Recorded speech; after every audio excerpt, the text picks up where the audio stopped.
Good evening, everybody, and welcome to the Litchfield County Sports Show here on June 29th, 2015. Mr. Wilson, it's summertime. Yeah, all we need is a little sun, right? And the weekend kind of stunk and whatever, but 57 wasn't your pleasure? We're here. No, we're still into June. We're here, so it's always a good time when it's summertime. It is not a bad thing at all. As we just got finished yesterday with the Travelers. John Torciello was up there. You and I went up at one point during the week and hung around on the first green, which is really all you have to do. Just hang around the first green, wait for everybody to come through. Well, if you go up on Pro-Am Day, which is kind of the fun day, I mean, you got the golf tournament, then you got Pro-Am Day. Pro-Am Day is a lot about fun, and, I was joking with a couple of our guests and you that one of the most interesting guests I ran up to there was former World Wrestling Federation champion Bob Backlund, who is an interesting character to say the least. But he was happy to see anybody. He was. He was walking around in tux with no jacket and missing a big tooth here, and still looked like he was in good shape. He did. He did. And promoting a book, I think he was that day. Well, he said he has one coming out. Yep. I mean, we'll wait and see. Something about drugs during the time period he was wrestling and steroids, but. Yes.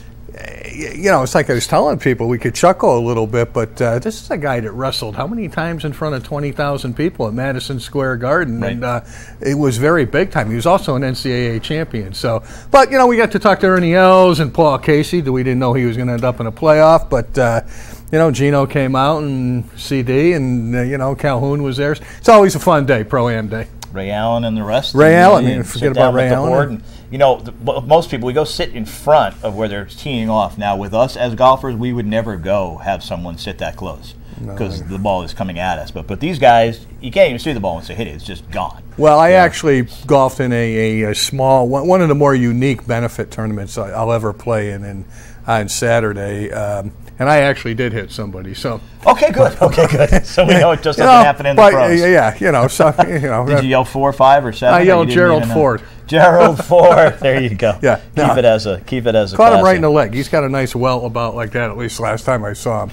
Well, John Torciello did a great job for us. Covering as he always does. Bubba with a nice comeback at the end. A little drama. You like to have the playoff and the double playoff. And I think Casey actually looked like us golfing right there at the end when he's trying to chip out of the bunker the second time and sends it over to some of our TV friends, if I recall. Yeah, he airmailed it. It was interesting because he had close to the same shot the previous two times he had played the 18th and had struck it right on the screw. Perfect shots. And this one he airmailed it and caught it, and it happens even with the pros sometime. And, Hartford, Cromwell, loves Bubba. I'm not a big Bubba fan. I don't dislike the guy. He just doesn't do anything for me.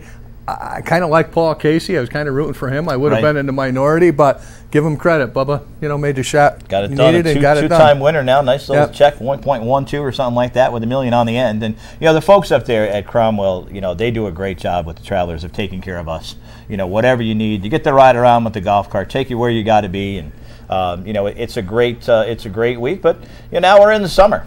Summer baseball going on, but we're actually going to bring in a couple of terrific guests that we have on hand here. We get to see these guys at different points during the year in all kinds of different venues, whether it be high school, whether it be UConn, doesn't matter where it is. As we fade backwards, to my right will be Mike DiMauro from the Day of New London, I believe is the correct how I'm supposed to say it, not from the New London Day. And to Rick's left is the one and only Pete Peguaga. For all you Litchfield County fans, you remember this young man from area favorites. Got autographs will be happening outside of Cablevision this afternoon, a little while after 9 today. Michael, good evening. Thanks for coming on. Anytime, Tim. Anytime. It's been fun. You getting to know us getting to know you on a different venue. I think we first saw you up at UConn. At football and things like that. And then Rick and I have always talked about the fact that the community of sports writers, for us, has always just been fantastic. You know what I mean? There's no big secrets anymore. You know what I mean? Everything is right out there for what's happening. It's just a question of, how you're going to, to write in it. Obviously you're covering high school. You cover everything up in that area. But tell folks who don't know in the Litchfield County area where you got your start, how long you been doing this? At 27 years old. Right. It's hard. Right. Not a day over. We take care of our guests. Actually, I started at the Shoreline Times for the late great Hal Levy. That was my first job out of college, and 6 months later, I got the job at the Day, and I've been there ever since. No kidding. And that must have been, was that a dream from high school on? I want to be a sports reporter. I wanted to be, but the problem was that Hal made me start the morning after college graduation. Okay, thanks. Which is obviously a long night, and it's 6 a.m. the next morning, and I'm driving from BC back to Guilford, and I'm like this in the car. I got so. Ever since then, it's been fun, though. Now, that is your Twitter handle, BC Genius. Yeah. You know what I mean? So, you know, you have to live up, right? You know, you have to represent I try to. the BC, you know. Readers would say otherwise.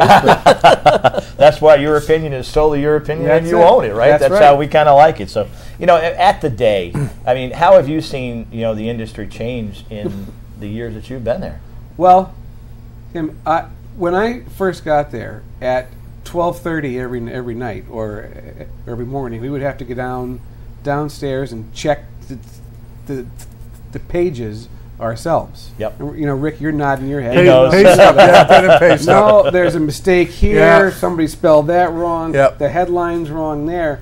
Now, I will file a column at like 6 o'clock at night, and it's online at 6:04. Right. Right. That's I mean, it's everything is just so everything instant. has changed. Yeah. I mean, nobody is. You know, we all still like to read a newspaper, but nobody's waiting for the score of the game the next morning like we used to when we grew up. Which the Knicks win last night? Did the Mets? You know, it is. We always say that the kids know 3 seconds after it happened. You know what happens.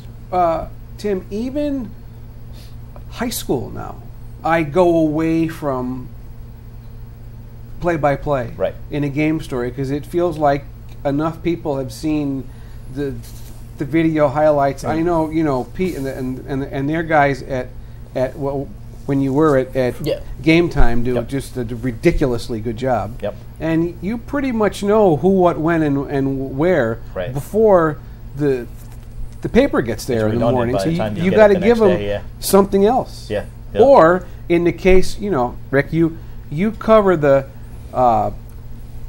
Thomaston State basketball championship game. Everybody in town was there. They saw it. They don't know. They know who scored. But you got to give them something else. And we always say if there's any time you want to get something done wrong in Thomas, go during those games because there's nobody in town.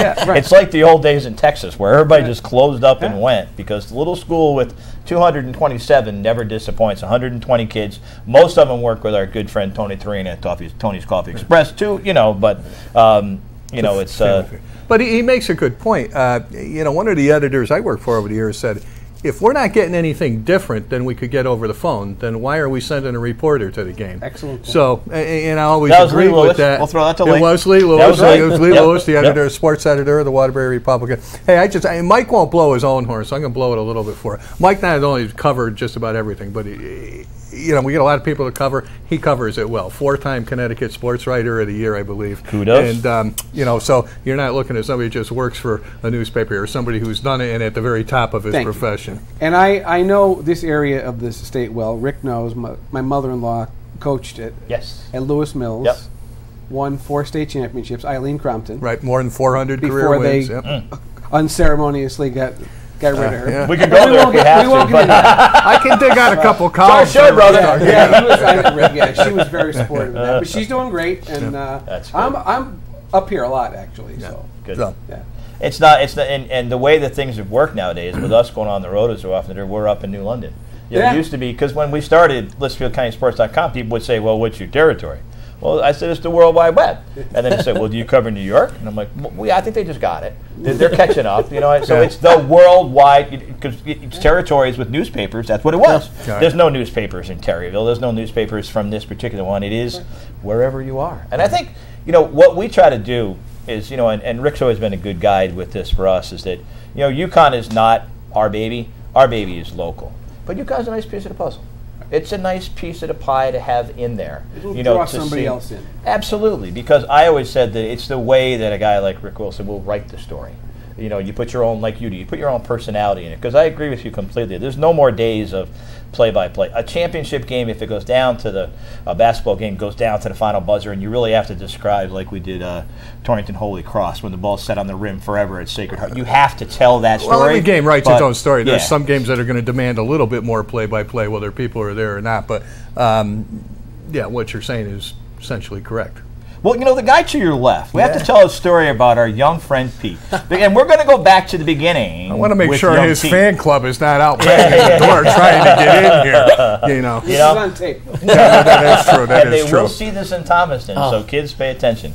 You know, when Pete first came to town, remember when Pete first came to town when he first worked here as a citizen? Pete was that guy when he got here. And to his credit, he was so confident from day one, it almost took your seasoned veterans by surprise, where it was kind of like, well, how can he know this already? I'm wondering how he's going to phrase all of this. Yeah. You know I'm politically correct. I love the guy. But it was. But to your credit, you just learned, and you put yourself out into the community, and you know, you wrote great stories. We all came, the two of us and everybody that works for me at LCS, came from the Registered Citizen. And we created LCS because there was no more work. So you would have thought that you would have been like competition, but you weren't. Because we look at it like the more information that is out there about these kids and the positive things that are going on, the better off it was. It was good to have somebody there that had some, had some energy, you know what I mean, for what was going on in the area. Well, let's be honest. Pete, well, you were here, what, 2 years? Yeah, January of 2012 to the end of spring 2013, about 18 months. Now, newspapers, there's a turnover. Writers come and go. Yep. There was a general disappointment, I guess, happy for him, from a lot of people, a lot of the kids that played on the team when Pete went and was down to the New Haven Register and then moved over to Norwalk. Yep. And there was general disappointment, and they are outside. They are happy to see him when he shows up, whether it's at an all-state dinner or whatever. But in 2 years, you made your mark up here, that's for sure. And he still takes ribbing from his buddies now that he's covering the episode. That is true. Not he takes a big, not from us. We're all good with him being up here and knowing who the people are and the rest of it, you know? But, yeah, it was a lot of fun. It was a great 18 months. I was right out of college, and I just dove right in. Then I lived up here, which kind of put me right into the community, where the rare times where I would go jogging, someone would drive by and honk and be like, Pete, Pete. I'm like, oh, God. And they weren't throwing anything. So that was I'm good. jogging. Or I would even go to the supermarket. Not coming out there. Yeah, I'd even go to the supermarket and run into, parents or coaches. Or one time I went to the movies, and probably the entire Torrington football team was there. What was the movie? It was 22 Jump Street. Oh, great movie. Great movie. So it was a great 18 months. I mean, the people around here were great. Coming from New York, and I went to school in New Haven, but I'm going to be honest with you, I didn't know much about this Litchfield County, Northwest Connecticut, and everyone was very welcoming, and it was easy to get to know everybody and just kind of dive in. And those 18 months, those 1+ years of being here were absolutely incredible. And I think you learned what I think we've learned over time, is that a lot of times I don't think we realize the effect we have on people. Yeah. When you're writing a positive story about a kid, when you're not just writing the bad news, you're writing good news about what happens in a community, and that's where you kind of make an impression on the people. And the beard has stayed. Yes, I'm seeing the beard is has permanent. Definitely stayed. It's good. Well, when you go to Catholic high school for 4 years and you're not allowed to have a beard, rebel out, and you're someone that was growing a beard when you were like at the end of your freshman year and you had to shave every day. Yep. Once I graduated, I was like, you know what? I think I can pull it off. So. What's different about where you are now? Just a ton more schools, ton more area. At the Register we covered 11 schools. Yeah, 11 schools. 12. The 10 Berkshire Leagues, Torrington and Wolcott. But now down at Norwalk we cover, I think, 5. But they're bigger schools. But the quality you're covering. Yeah, bigger schools. Yeah, some of the basketball down there, covering double-A basketball. I mean, the FCAC boys finals was such a shock how many people were there. I sat on the floor. I was doing video and some photos, and I was sitting on the floor. I went to 2 Berkshire League basketball finals, and though those were packed, it wasn't like, they had to turn people away. Right. That was an incredible atmosphere that I had never experienced before. Even at Mohegan, where I was at the state championships every year since I've been in Connecticut. That atmosphere for the FCIAC boys basketball finals was incredible. And it's not that much different. Obviously, S and M and double L and Class L. Like you said, there's a lot higher quality of athletes because there are more kids. But at the same time, the kids love being in the paper. They love being interviewed. The kids are the same. That's all that matters. The kids want to see their names on Twitter. It's the same. Yeah. I mean, that part doesn't change. Same with they seem like they appreciate it. And being someone from New York, we didn't have that much high school coverage. So coming here where there's just so much in the state, it's pretty cool to be a part of. Yep. It's pretty cool to see. And on top of that, there's a lot more media outlets down in Fairfield County than there were up here. Yeah. I mean, it was us in Waterbury. Yeah. I mean, so we would just take care of each other. We were always at the same game. Pete, I'm curious. I could stereotype an FCIAC kid, but I don't, Yeah. Are they? Do they act that way? Or do they act like they could buy you and sell you? The big thing that I love about being in the FCIAC now is being from Long Island. I dressed a different way. I would wear blue shorts or green shorts or Nantucket red shorts. And I would go to games at Thomaston, and I would get tweets and texts of people chirping me, being like, "Why are you wearing pink shorts, Pete?" And I'm like, first of all, it's Nantucket red. Second of all, come on. But now I go down to Fairfield County, and I just match everybody else. It's perfect. You have to go back to conservative Northwest corner, and you'll stick out down there a little bit more. Now, how about the kids in your area, Mike? What's a little more blue collar up in that area? We have a mix. New London, very much an urban school. Yep. Ledyard, very much a rural types of school. We have Old Lyme, that's that. Old Lyme would be like FCIAC light, that's what they, it's beautiful. And then you go to Montville, say, and that's like cutoffs. A Winstead, probably, that kind of thing. All love to Winstead. I've heard the jokes, but I'm. But no, so it's a mix, and it's fun to go to different places because you sort of have to know how to fit in at each place. I was ever going to Ledyard a couple of years ago when the Torrington girls played Ledyard girls, and there was mountains. Everybody was 6'4". Oh yeah, they had like a front line. They were all 6'3" or 6'4", and the Torrington corn-fed. There's no question. A lot of stretching going on in the barn and stuff because. Well, it wasn't that long. Can't teach height. It wasn't that long ago, was it, Mike? 2 or 3 years ago that Ledyard played Ansonia.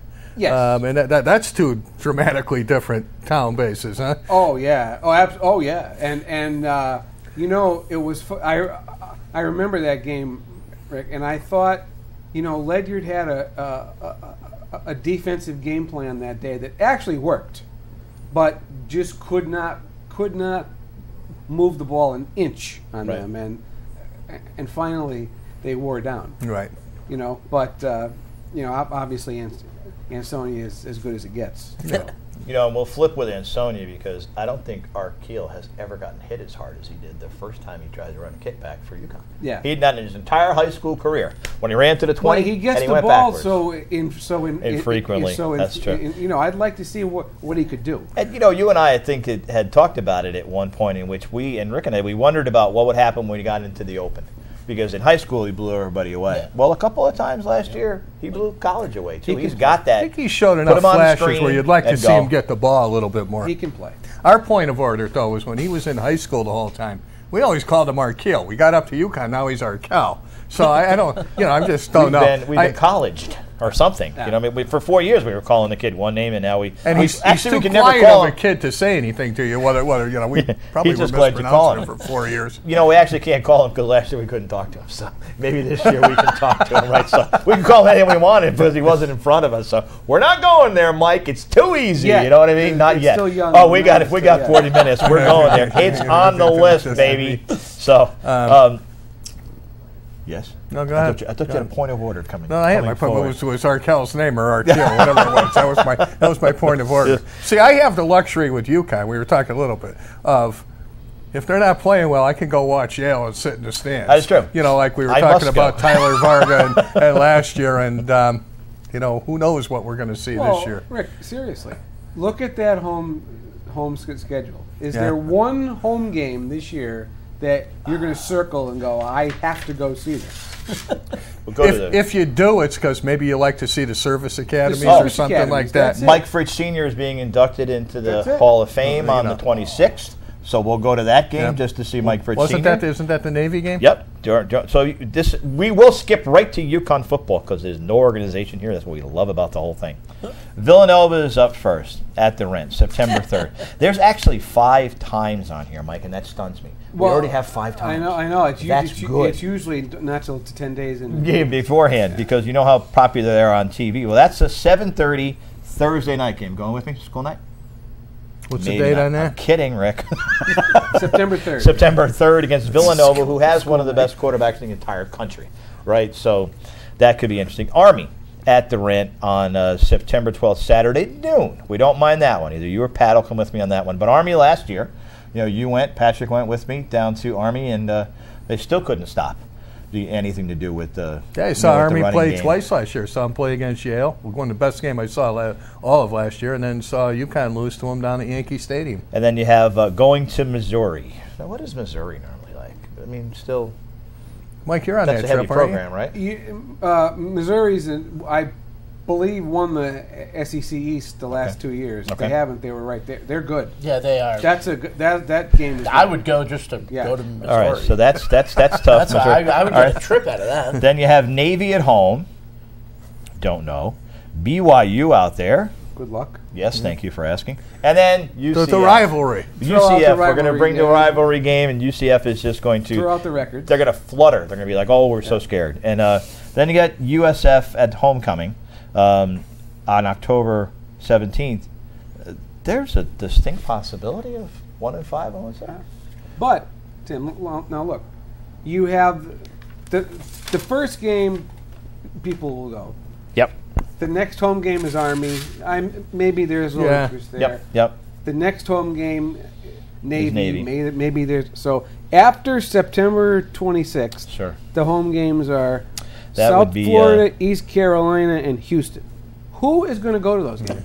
I would go see Houston put up 70 points. You want the Cochran rule in there for a moment, just to see if we stop at 50? I'm sure, nobody's going to go. Yeah. Even if they're good, nobody's going to go. Right. That is true, because after you get out of that BYU and then the UCF fiasco down in Florida, it's not even a really, really attractive home schedule as far as how it ends up. But anyway, we digressed away from there for a minute. But we'll talk about better news now, aside from UConn, which would be the New York Mets, right? Or the New York Mats, as I will call them from now on, M-A-T-Z. Because, there are at least 2 Met fans in this room. 3? Or just 2? Just 2? No. Just 2. Well, we got 2, right? Aren't you a Met fan? No. Dang, there's just 1 again! Orioles, who? Which would make this a shorter segment since there's only does. one Met fan. No kidding, because all you guys ain't going to chip in? Yankee fan. I'm a Yankee fan. Really? Yeah. Oriole fan, and then where? Grew up a Yankee fan. Huh? Grew up a Yankee fan. Grew up a Yankee fan. Wow, look at 2 of them in the room with us. Why didn't they vet these guys better? And Billy Neller on the other side of the glass You did tonight the guest list. They're supposed to check off all these things beforehand, but we were talking about it earlier, because I get my 4 seconds now to talk about the Mets instead of 10 minutes. Thanks, guys. Don't trade the pitching, right? And you were saying even Joe D'Ambrosio, good friend of ours. Don't trade Keep the pitching. Yeah. Seaver, Koosman, Never trade Matlack, pitching. Gentry. What That guy if you named Nolan trade Ryan who couldn't one pitch of too them well. and get one bat? That's not enough. But it's somewhere to start. You can't be making your free agent splashes being Michael Kadire and expect to win anything. Yeah, I think it's who you get. Yeah. I agree with you. If they can get somebody good, I just don't know. The Cubs are sitting there with no pitching prospects and a bunch of prospect bats. Tuck Bryant or something like that, maybe? Right? Oh, yeah, you're not getting Bryant. But I'm saying, that's the kind of player I would want that you're never going to get. But the problem is that we all know is the Mets checkbook. There isn't one. Bernie Madoff is still getting all of it. So as they say, the Mets pretty much just take all the money that the team makes to pay off the debts that the Wilpon still have from Madoff. So it's astounding that in a really big market town, they act like they're from Kansas City.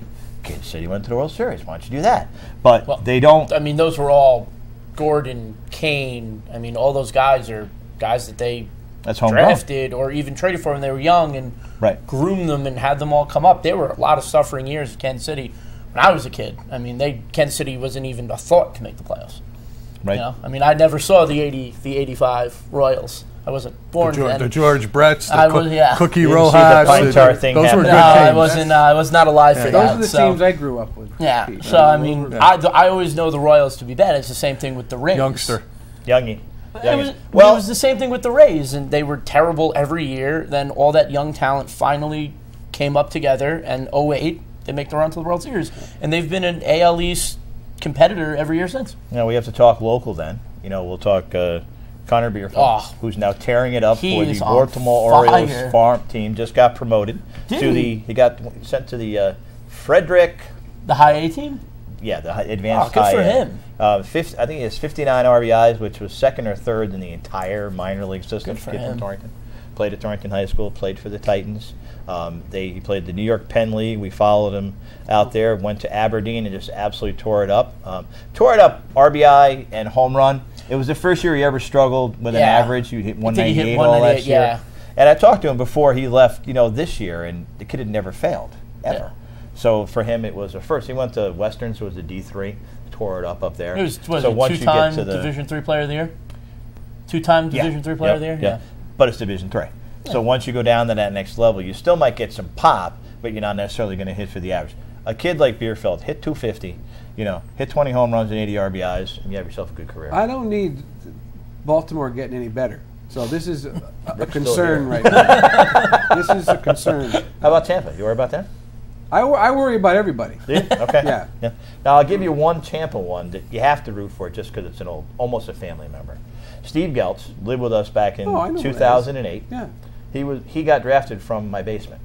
1:30 in the morning. He would have signed for a pack of bubble gum because he's 5'10" from Buffalo, New York, throws 95, and he went with Anaheim, stayed in the minors for a good long time, and then went up with Anaheim for a minute, and he made the team this year. He's doing fine. 33 consecutive batters set down last 2 weeks. So that's the relief pitcher's perfect game plus. Set a club record.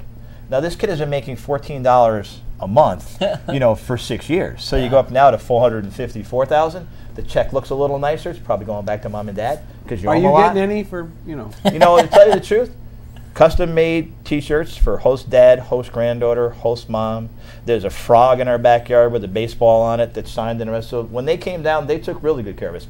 Rick and I when we were all down in Tampa. Remember we tried to go to opening day, and it was the only game they sold out all year. I talked to Steve Easter Sunday morning to congratulate him. He's like, "Yeah, Mr. Gaffney, I'll get you some tickets." So me and Rick, we're going to do that Monday press conference, like 2 seconds and be out of there. He says, "We're sold out." He was even stunned that the Rays were sold out. So he's making the major league minimum $450. Probably a little more now. And all you got was a frog on the front lawn? Mom and dad owed a lot of money. You didn't see that. That's like 6 years. You didn't see the BMW he drove? That's the old Gaffney Taurus that came flying in. You know what I mean? So, it's just a lot of fun when you have a kid like that. The other night we tape a game because he's playing the Red Sox. So, of course, he gives up the winning run in the top of the 10th. The only time we can ever, you never see him on, you're not getting Tampa TV. And when they're relievers, it's all hit and miss. Get the baseball package. Huh? Get the... Dude, I don't have time to watch that kind of television. We're working. We're at games and the rest of it. So, it happened at one point, Mike, and I don't know when, I don't know why, but my mother became a Yankee fan. Still love her. She's 83. But I blame it on 83. at some points. You know what I mean? Because you can't argue with 83. You know, likes the Mets, so we have those conversations. Still fast-witted and don't argue with your mother. I don't, sir. I'm very respectful. But still, just Old Timers Day last week. She was so excited for Old Timers Day. You know, with all the rest of that, like the Mets have Old Timers Day and they forget to invite anybody. Like they won't bring back Piazza. They won't because none of them want to come back because the Wilpons probably still owe money. But you have to. I have to admit that the year that Geltz was here. Rainy night, I took him to Yankee Stadium. I stepped on that ground. I still have the burns on my feet. But I took him to Yankee Stadium because at 19 years old, he had never gone from Buffalo to New York City, which we can understand because you need a plane. Walked in, no tickets, 15 rows behind the plate. Kid thought he died and went to heaven. And I had to admit that when Mariano came in to the Sandman, I was like, okay, this is cool. You get chills. It was baseball tradition. You know, you're just wandering around, you know, down underneath. And, you know, we just had a lot of fun. So that's my Yankee experience. That's hey, to see you just feel bad for Met fans. You can't really be mad at us, right? It's more like pity. No, yeah. Okay. I love you anyway, Mike. You know, it's funny. Met fans hate the Yankees. I don't. Yankee fans hate the Red Sox. Right. The Mets are like a nuisance. Well, we're like the redheaded stepchild. You know what I mean? That you're just like, you know, you're over there in Queens. I will say, just like in any great sport thing, I went to one playoff game, Dodgers, Mets, when Paul LeDuc could tag two batters out at the plate. You know what I mean? Because the Dodgers just kept running. No, just keep running. See how many we can tag here. And when Shea Stadium, which I miss dearly, when it was alive, it almost fell apart, but it felt cool because the place was literally going like this. Yeah. And when you heard Reyes, who was a great trade, because, you know, God knows we couldn't use a good shortstop right around now. Thank goodness we got rid of that bum. And he cut his hair in Toronto. I don't know what that's all about. You know what I mean? He used to have the long hair flying around. You know, so for Met fans, I always just feel that you can't give up on your team. If you are a Met fan, I can't be a homer. I can't be like, well, I'll be a Yankee fan now or a Dodger fan now. I am kind of a Baltimore fan because we have a lot of locals playing for the Orioles now. The only thing about rooting for Baltimore is, you know, particularly in this area, is they're kind of a neutral in between. I mean, who hates Baltimore? I mean, everybody likes Buck. Even the Yankees like Buck. I mean, you know, they Camden Yards, pulled pork. Camden Yards, come on, you know, hanging out with it's a great place to go. Well, that is one of our road trips. When these two boys, Mike Oldenwalder also got drafted 16th round, got some nice money, and he's down in Aberdeen. That's a nice road trip for you and I down there. And, you know, like you know, with having a good connection with Matt Harvey. You covered him all through high school. And then, what was it, the Yankees said no? Your own Yankees said no, didn't they? Oh, no, there's a long story there. Okay, because I thought I saw something like, why can Michael not get to see? The Yankee. With the credentials. Well, I got in. Okay, all right. I got a little help, but I got in. Because I was like, what else do you have to be aside from like DiMauro to get in to see? I think we should always have an in with a kid that either lived with us or a kid that we went to every one of his games since he was 8. Yeah. So, so you got in. How was it? Oh, it was great. I mean, he pitched really well that day. It was his first start. He grew up a Yankee fan. Yeah. He had never pitched at Yankee Stadium.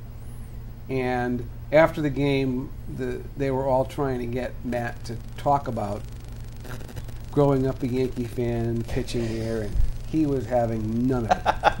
None of it. And finally, he just looked at one of the writers and said, "I am a New York Met."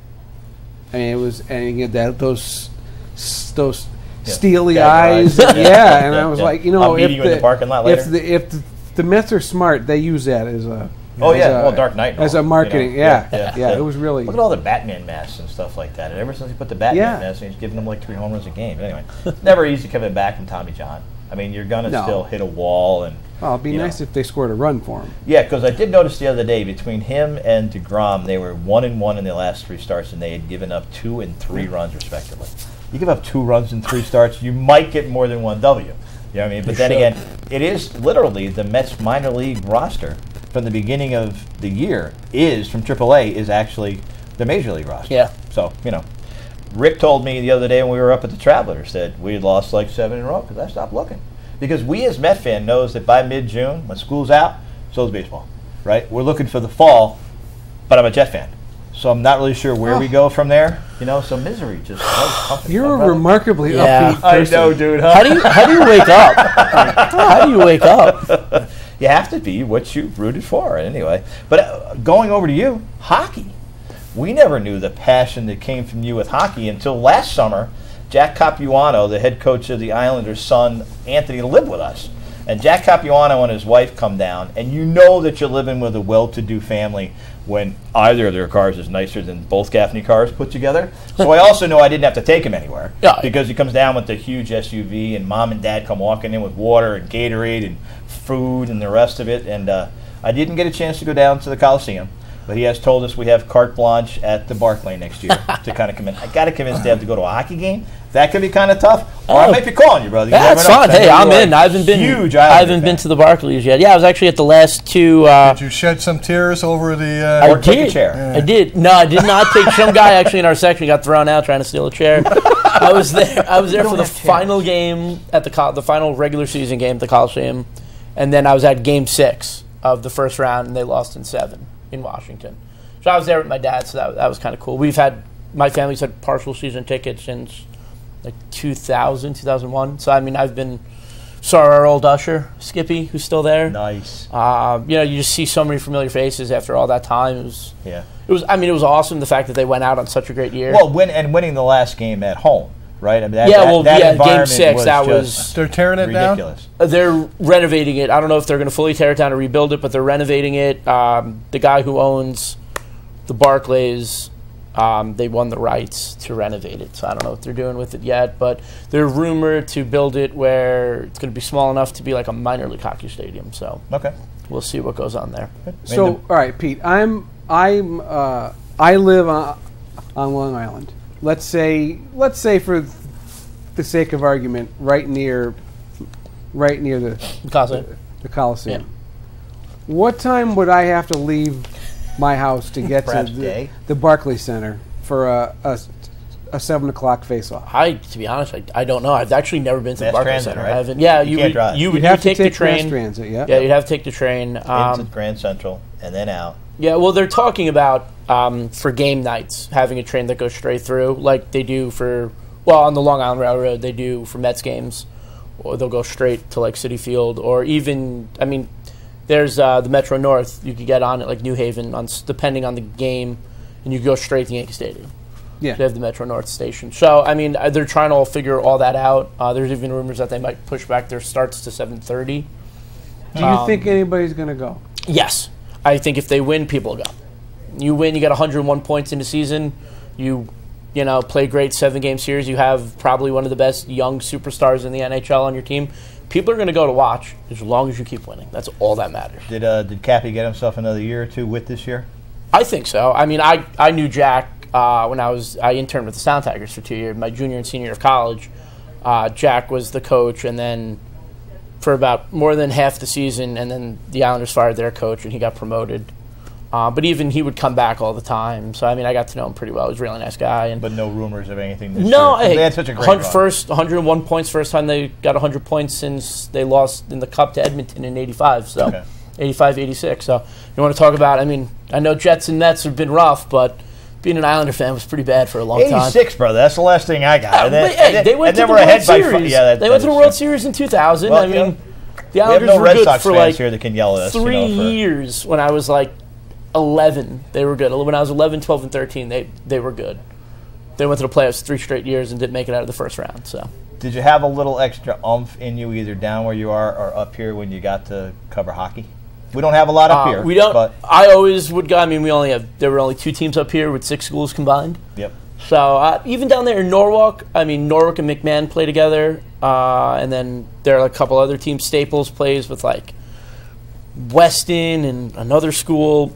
So it's not covering Fairfield Prep or anything like that. The area, there's more hockey, but it's not covering Hamden. Yep. Which is, I live in Hamden, and my roommate in college played for Hamden. So I've been going to Hamden hockey games since I was in college, and those are. How about your neck of those are incredible. Nothing.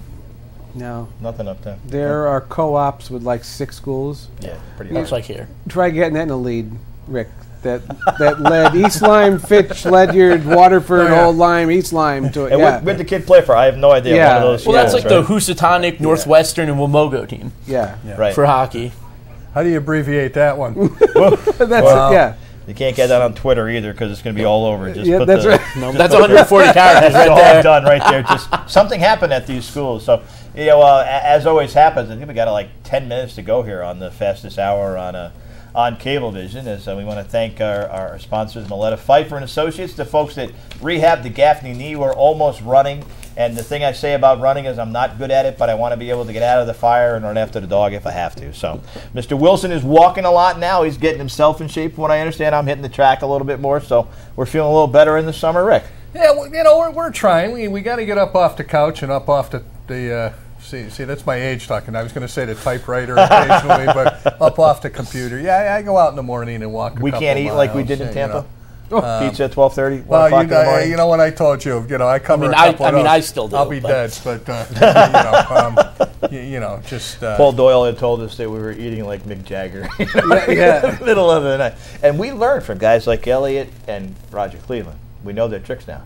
When the first buffet goes away, they grab like 12 cookies. Oh, and you always notice there's napkins. Always notice over the Roger cookies. has a nice napkin over his cookies. I think we purchased later that night. The funniest part about down there was it was still Lent when we got there, and Rich Elliott gave up sweets for Lent. And if you people don't, if you know Rich, every game he has a stack of cookies like the this cookie in monster. front of him. No question. Yeah, and we didn't know because then you get out of wherever you are and you go, nothing left.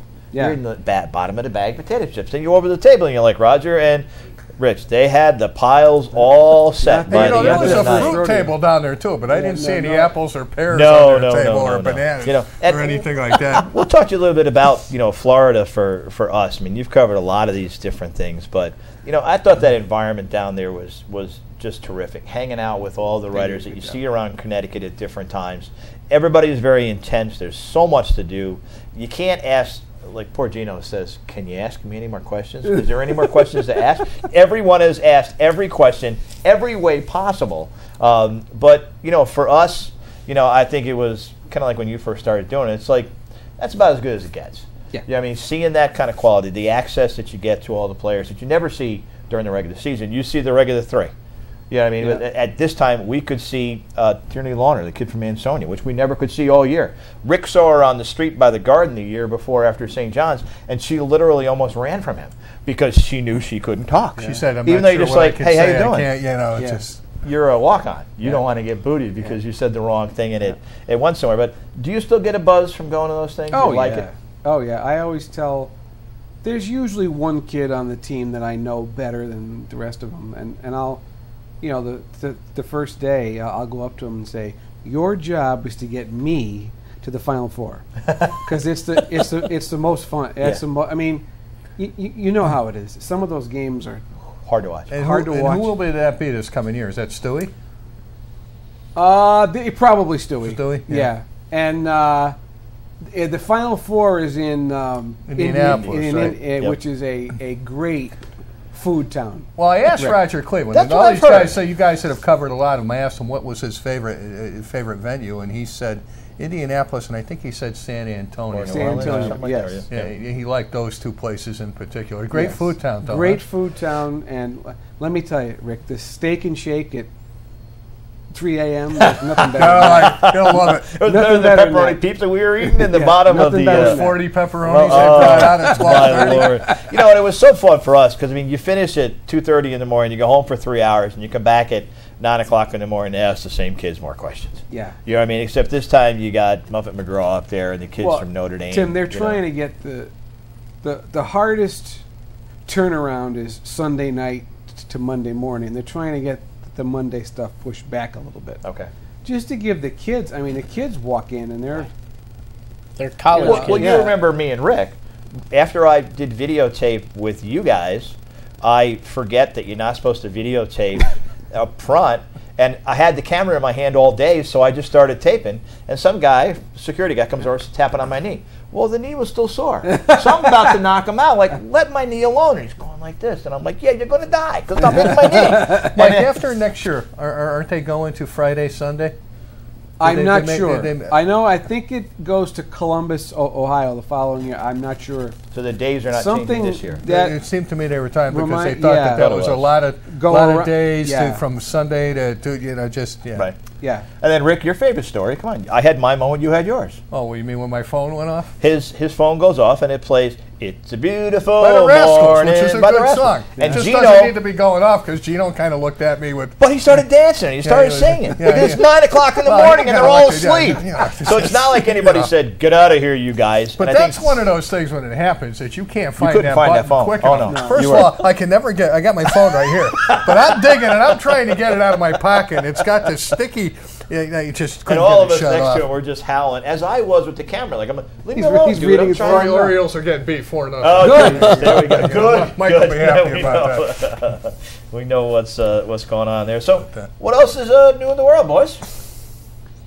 I mean, the group stopped talking. No, well, you were talking about the when you guys all go to the Final Four. It's all the Connecticut riders and stuff like that. Well, when UConn goes, but I feel like that at Mohegan for the basketball tournament, you got what is it, 6 games in one day. Yep. You got reporters from all over the state that you just know through Twitter. The first time I met Mike was the first time I was at Mohegan. Yep. We knew each other on Twitter, and we kind of just bumped into each other. And I was like, Mike, and he's like, oh, like, you're Pete. And I'm like, this is awesome. It's like a huge convention.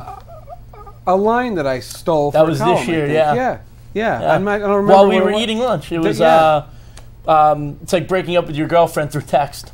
By text message. That's right. Yeah, right. And it was over a nice sandwich in the back. That is a great weekend. It really is. That's a great weekend. It really is. Because, well, for the Northwest corner, from what we understand, Thomaston cannot play in there anymore. They've been banned because it's a home court. Yeah. So they're gonna. But it's nice to have. Because we've been a long time without the teams up there. Tim, and I'll tell you, another in 2012, Watertown played. Right. Yep. And Watertown played Waterford in that game. So we thought that the crowd would be pro Waterford. Yeah. 20 minutes up the road. Right. And Waterford had a good crowd, but Watertown was unbelievable. And I think that's the old small town, what's not regional school. Watertown's a town of about 20,000. Yeah. And here's the other thing. Watertown had a great basketball tradition in the 60s and maybe the early 70s. Then they went into the dump. I mean, and playing in the NVL, which had been dominated by, certainly lately Sacred Heart and Mustafa Heron, but Crosby for so many years with Nick Ogelli. Watertown's never playing for a title. Forgive me. It's Ed, the coach. Generali, right? Ed Generali for Holy Cross. At Watertown. Is it Ed? I can't. Well, I'm sorry. I don't. Well, Eddie Lopes was the girls' coach. Okay, that's how. Okay, Eddie Lopes, who resigned right before last year and is now down in South Carolina, but follows, as we found out on Twitter. Yep. But that was such a cool thing for Watertown because, who knows when they're going to be there the next time in the NDL, which is such a, Pete, it's suburban, which dominates in football, and city, which dominates in basketball. Sacred Heart, I got to watch them last year, this past season at Webster Bank. It was like one of the last things I did when I was down at the register. I remember Joe Morelli, I was shooting photos. And, they were just, it's amazing how good they were.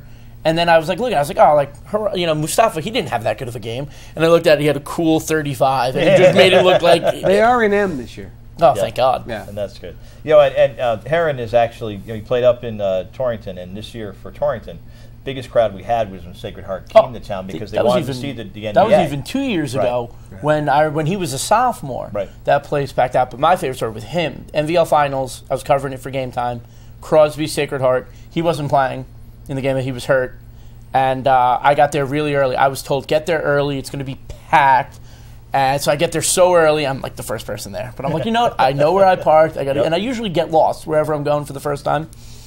And I'm walking across the court to I was sitting on the row, and he was like shooting around. He misses one, the rebound kicks out, and I grabbed it. I was in the corner, and I was like, you know what? I'm going to take a shot. Yeah. Why not? Hey, you're first. Swish. Right? And I'm like, he thinks I'm cool. So I was like, back. I tried to be cool again. Airballed it. I put my head down. I walked away. I was like, this kid probably thinks I'm the dumbest person. Mike, you're talking about Watertown, but I think that's kind of I think, for the CIAC, that's what they hoped when they finally got through all this stuff and got it down to Mohegan. That's the magic of what these kids play for. That's right. I was telling the girls from Thomaston who have now been there 3 straight years, which is just off the charts for a small class at school. But I was telling them, I said, most kids would give their right arm to win 1 league title. Right. I said, but Mohegan's son, I mean, we all like going to Central, but Mohegan's son, I said, you've got to dance the dance 3 times. I said, forget the fact that you won 2 of them. But that's the magic of what Mohegan is. The run to the sun. It is. I think the first time that I went there was when Jordan Williams and Tony Torina in their last season. And the first couple times that you go to Mohegan to cover a game, anytime you go to a new venue. We went to see UConn play at the Barclay against Maryland when Maryland was the home team, which was very strange. Yeah. Because everything, you're 4 miles away from UConn, Rick, and you're like, wait, this is a Maryland home game. But same thing, those kind of environments, we get to have both on the college level and then on the high school level. And like I said, for those kids, Thomaston that first year, Capital Prep, it was a we're happy to be here thing. Let's survive and get out of here. No, Abby Hurlburt is still pushing. Abby Hurlburt had 28 and 10 that game. I was going to say, she had a great second half. Shove was the best under the basket when she just went, get out of here because I'm from Thomaston. You know what I mean? She did not care. She had the whole town there behind her. They understood the moment, too. And they understood, and they were fortunate enough to have been fortunate enough to get back there. The crazy part is that team, not saying that the teams that won the state titles were not talented, but I mean, Maggie Eberhardt was like an assassin. Right. Yeah. And they didn't have that on the team. Like, Abby obviously was the best player, but there was no one with that, like, assassin type thing on the team that won the state championship. Right. And they're going to be good again? They're bringing everybody back. Everybody back. Yep. So see you at Mohegan. Well, Canton's got a couple of their players back, and Canton got, I think the moment got to them early. That's a game where neither team really played well. And Bobby McMahon, talking to Bobby McMahon after, because Thomaston had 29 turnovers that game. So many and most of them were self-inflicted, unforced turnovers, right? Even at the end, he goes, that was not good. He finally said, I know we didn't, but he goes, I just won a state championship. Why is somebody throwing 29 turnovers in my face? So, but I'm sure Canton walked off. I'm sure he said that a lot nicer, too. Right off the bat, don't they, Mike? Well, Rick, have you ever asked Bob? I can't imagine there's very many coaches who have won state championships with boys and girls. Right. That's he's got the Midas touch. He does. He coaches 5th grade. He's a Thomaston born and bred. His dad's a local legend. I mean, you met his dad. He's a coach that's very affable, but at the same time coaches with a chip on his shoulder. If you go to one of his practices and you're not playing well, he'll tell you, you stink, and you're going to get run off the court for about, by 30 points. But he's also got a team that doesn't take it personal. And, there's a family in town that kind of seems to be the centerpiece of all the success would be the Hurlburt/Sanson family, which goes to mom and dad. Mom's in the Connecticut Softball Hall of Fame, pitched against your mother-in-law's teams plenty of times, her and Heather Bear locking up. Yeah. Dad, probably the best basketball player ever out of Thomaston, played at the University of Hartford, beat UConn with a pair of foul shots at the Civic Center. And Dad and Abby are just the same. They fight like cats and dogs because they got that chip on their shoulder. So you put it all together, and it's kind of work for it. Yeah, but even with the baseball team, last year. But Bobby's got that. He knows how to push the right buttons, and the pride that he's instilled for a school to be, frankly, we've talked about this, you and I, Tim, but for a school that's fighting for survival with 227 kids. He's got kind of the Midas touch, and there's not a lot of coaches around that are coaching 2 sports, but Bob's won 227 is some sophomore classes, or a lot of sophomore classes. He's got 3, he's been 3 straight girls in the finals, but he won the boys, and then he lost in the finals against a Portland team. That Portland team that allowed 2 runs the entire state tournament. Very hot, that was a very good team, and ran into he's lost to the state champions the last 2 years. But not this year, but last year. you know, he took out 3 shoreline teams, and everybody knows how tough that they are. He lost to the 4th one that he had to face. Yeah, because he said he couldn't tell me. He goes, I can't tell you how good Cromwell was. We were lucky to win that game. I think they won. Well, I mean, he had that team had pitchers. Well, they had 2 pitchers. Yeah, who were lights out. Right now, he's got the Midas touch. So he coaches 5th grade. He gets to see these kids when they're young. He's got a Connecticut Trotters program that has kids from 5 up. The basketball team may not be state championship good down the road, but they're not going to go from here to here. So he's got the magic wand working right now.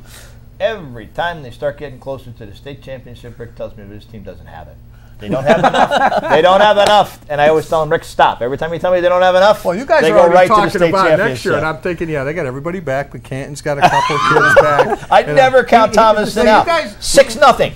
Second inning. But you guys know to win a state title. That softball game. Well, even the semifinals, they're down to the last strike. strike, and Morgan Sanson, it's the home run to tie the game. Look, you can't write a script that That's happened last year with that. And that started during basketball season. Oh yeah, when they came back against Sacred Heart in the semifinals, they played terribly. Right. Yep. Sacred Heart should have blown the doors off of them the first half. And then they came out and outscored them 32-11. I think Abby scored maybe the first 11 points in the second half. But you guys know how that works. To win a state title, you got to avoid the injuries. You got to get the right draw. Everything's got to work in your favor, unless you're Are a you buying any of this?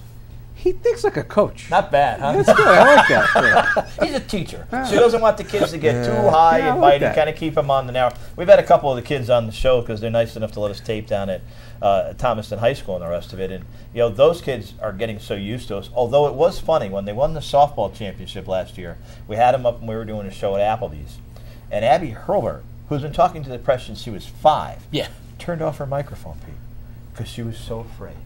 Because she's in an environment of lights, she's at Applebee's, she's on speaker, and all of a sudden it was like, it's Mr. Wilson, he taught you how to read. You know what I mean? But she was like, because John Bongiorno, our good friend behind the glass, is like, she turned off her microphone to make her turn it back on. You know? Yeah, so. no, she was always one of the best to talk to. Because you always notice that, like, if you ever talk to like a freshman or sophomore, and like I covered a game this year when Staples beat Greenwich in the quarterfinals for baseball. Staples has just 5 or 6 sophomore pitchers that are just studs. And this one kid never really pitched. He pitched once against Bridgeport Central, which, was kind of a throwaway game, to put it lightly.